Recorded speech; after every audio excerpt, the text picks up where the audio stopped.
Film Sholay का hero जो था दरअसल जय नहीं वीरू था, लेकिन कभी कभी साइड हीरो ऐसी परफॉर्मेंस देते हैं कि वो फिल्में उसी साइड हीरो की वजह से पहचानी जाती हैं।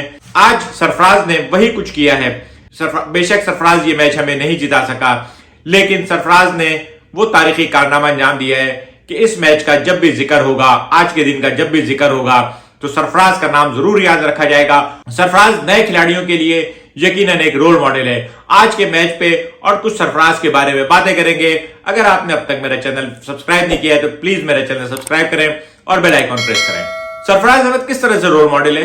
सरफराज अहमद इस तरह से रोल मॉडल है कि जब उसको खड्डे लाइन लगाया गया तो उसके बाद उसने खामोशी से सर झुका के अपने आप पे फोकस किया, अपनी क्रिकेट पे फोकस किया, क्रिकेट खेलनी जारी रखी और कंट्रोवर्शियल बयान देने से परहेज किया। और जैसे ही उसको मौका मिला, उसने जबान दराजी के बजाय, ट्वीट्स करने के बजाय, मुख्तलिफ चैनल्स और मुख्तलिफ सहाफियों से को बयान देने के बजाय ग्राउंड के अंदर पिच पे खड़े होके अपने साथ होने वाली ज्यादती का जवाब दे दिया है। वो रमीज राजा साहब जो कहते थे कि सरफराज की क्रिकेट खत्म हो गई है, आज उनको सरफराज ने बताया है कि जनाब आप कौन होते हैं किसी के बारे में फैसला करने वाले कि उसमें कितनी क्रिकेट बाकी है और कितनी क्रिकेट नहीं। आज जहां एक तरफ सरफराज ने इंतहाई शानदार कारकर्दगी का मुजाहरा किया, वहीं दूसरी जानिब कहीं ना कहीं गैर महसूस तरीके से रमीज राजा साहब का सूरज गुरूब होता जा रहा था। रमीज राजा साहब इससे पहले बहुत सारे पीसीबी चेयरमैन गए, लेकिन रमीज राजा साहब जब से गए हैं उन्होंने बड़ा शोर मचाया हुआ है, लेकिन वो सिर्फ इस बात का जवाब नहीं दे सकते कि वो कैसे पीसीबी चेयरमैन थे जिनको सरफराज नजर नहीं आ रहा था। अभी हाल ही में मोहम्मद आमिर ने सरफराज के बारे में एक बयान दिया और कहा कि उसने सरफराज को बॉर्न लीडर माना है। ये मैच सरफराज का मैच था। बेशक आज के दिन हम खूबसूरत कवर ड्राइव नहीं देख सके। यकीनन सरफराज अहमद का शुमार क्रिकेट के हैंडसम और स्मार्ट खिलाड़ियों में नहीं होता, इसलिए वो जो आजकल खवातीन जो वो क्रश बना के रखती है ना, तो उनके लिए तो सरफराज में क्रश का कोई काफ भी नहीं है। लेकिन क्रिकेट देखने वाले, क्रिकेट समझने वाले जानते हैं कि आज सरफराज ने एक फाइटर इनिंग खेली है।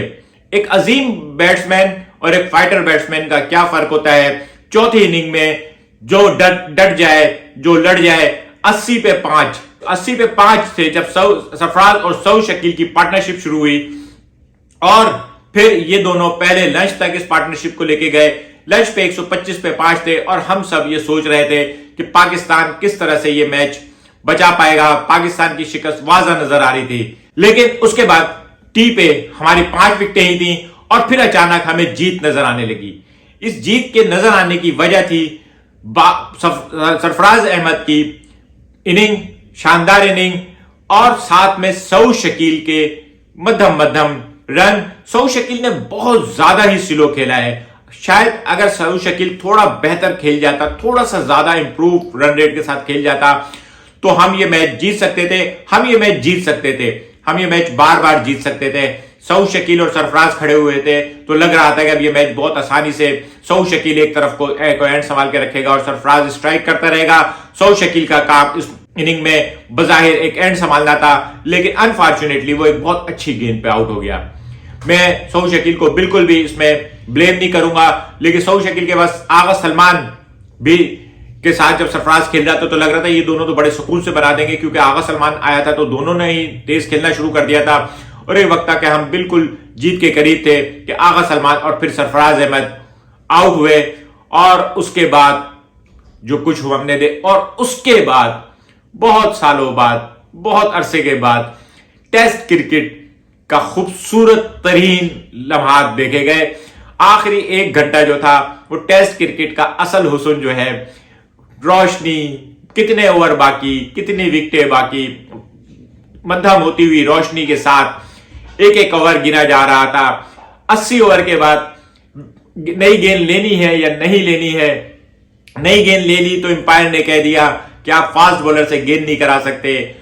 एक ओवर, एक बॉल पे जान निकल रही थी। जब नसीम शाह और अबरार खेल रहे थे तो समझ नहीं आ रहा था कि किस तरह से ये वक्त कटेगा, लेकिन उस वक्त नसीम शाह ने जो एक 6 मारा है वो इस पूरे मैच का वो आइटम सॉन्ग था। जैसे एक फिल्म होती है ना, उसमें पूरी फिल्म में सब कुछ जो कुछ भी हो, लेकिन एक आइटम सॉन्ग आता है और वो आइटम सॉन्ग जो है लोगों को याद रह जाता है।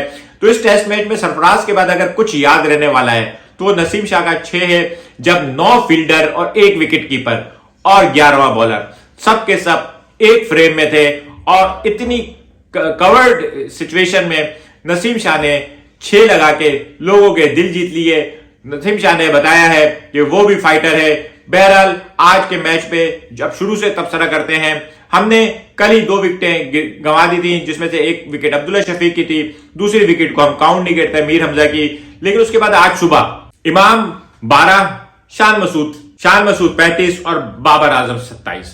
आज जब बाबर आजम की सबसे ज्यादा जरूरत थी, जब हमें उसके खूबसूरत और दिलकश कवर ड्राइव देखने थे, जब हम उस अजीम बैट्समैन की अजीम बैटिंग देखनी थी, जब उस अजीम बैट्समैन ने इस मैच में पाकिस्तान को जीत से हमकिनार कराना था, तो ये नादा गिर गए सजदों में जब वक्त कयाम आया के मुज़दाक हमारा अजीम बाबर आउट होके चला गया। चौथी इनिंग का अपना एक प्रेशर होता है। कल जब मैंने व्लॉग किया था तो मैंने आपको बताया था कि सूथी ने जो इनिंग डिक्लेयर की है उसने कैलकुलेटेड की है, उसने हमारी टीम को उसको हमारी टीम पे कॉन्फिडेंट है। लेकिन वो एक चीज भूल गया था कि इंग्लैंड के खिलाफ खेलने वाली टीम और न्यूजीलैंड के खिलाफ खेलने वाली टीम में एक फर्क था और वो था सरफराज द फाइटर। आज पूरी दुनिया सरफराज की बैटिंग की तारीफ कर रही है, क्योंकि ये बैटिंग सिर्फ रन बनाने वाली नहीं थी, ये ओपनर आके रिकॉर्ड बुक में अपने नाम के आगे सेंचुरी और 50 लिखवाने की नहीं थी, ये दुनिया के नंबर 1 बैट्समैन बनने के लिए नहीं थी। ये इनिंग फाइटिंग इनिंग थी, ये अपनी टीम के लिए थी, ये अपने मुल्क के लिए थी, ये हार और जीत के दरमियान फर्क वाली इनिंग थी। सरफराज की बैटिंग ने आज लाखों करोड़ों लोगों के दिल जीत लिए। बहुत सारे लोग जो सरफराज को नापसंद करते थे वो भी ये कहने पे मजबूर हो गए कि उसके साथ ज्यादती हुई है।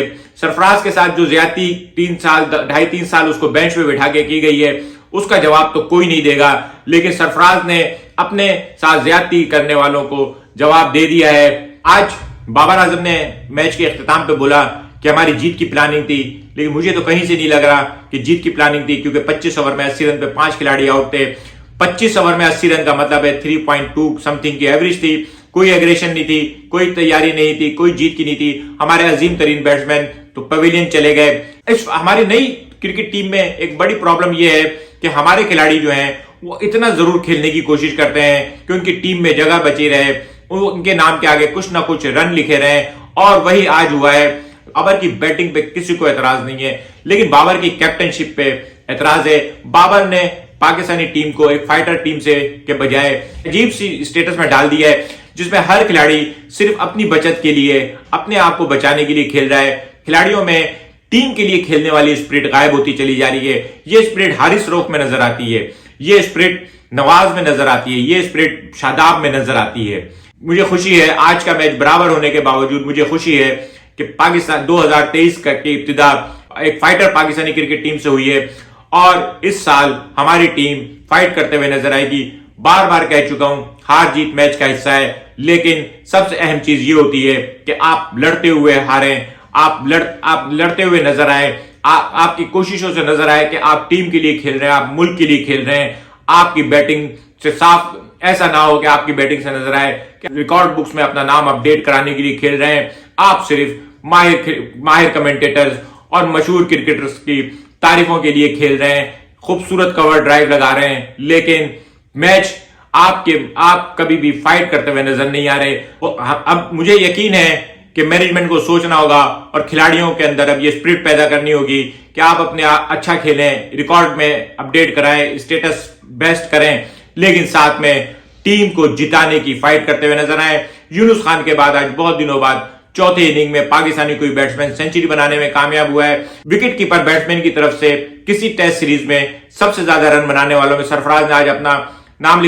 तीसरे नंबर पे है। इससे पहले इम्तियाज अहमद साहब ने 2 दफा एक कारनामा अंजाम दिया था, लेकिन इम्तियाज अहमद साहब ने ये कारनामा जब अंजाम दिया था वो 5 मैचों की टेस्ट सीरीज थी, जबकि ये सिर्फ 2 मैचों की टेस्ट सीरीज थी।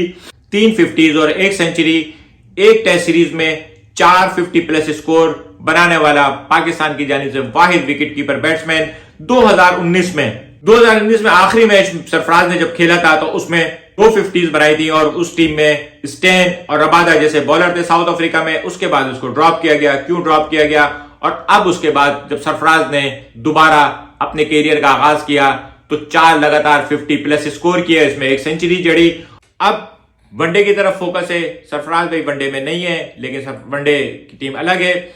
तो मिलेंगे अगले किसी व्लॉग के साथ। शुक्रिया।